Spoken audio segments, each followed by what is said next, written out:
The idea was to build a predictive model to find risk factors, variables associated with a higher probability of developing musculoskeletal toxicity, mainly after 3 years of aromatase inhibitors treatment in an adjuvant setting. So we are always talking about early stage breast cancer patients.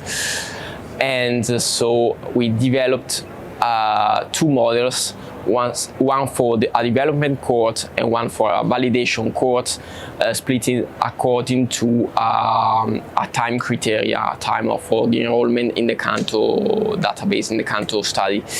And we saw for the first model, the development model, factors associated with this toxicity at year 3 were younger age, a higher BMI at time of diagnosis, previous osteoarticular disease, anxiety, always at the time of diagnosis.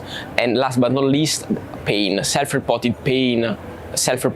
by the patient with the questionnaires, AOTC quality of life questionnaires C30, and it was for higher self-reported pain diagnosis who predisposed most patients to develop musculoskeletal toxicity.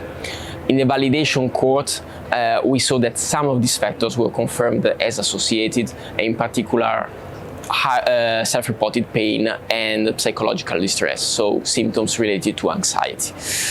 And so the idea is to see if there are already at diagnosis some risk factors that may predispose patients to develop this kind of toxicity, intercept these kind of patients, and prescribe push them to take up supportive care that already exist and that are recommended for it.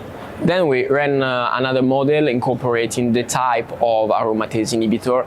In this case, we saw that Anastrozole was associated with a higher likelihood of developing musculoskeletal toxicity after 3 years of treatment compared to Letrozole. So it's just an idea, results are exploratory, so we cannot draw any definitive conclusion about the use of an aromatase inhibitor over another, but we can consider this as a point eventually for modification during the treatment or at the time of prescription, according to the presence of other risk factors.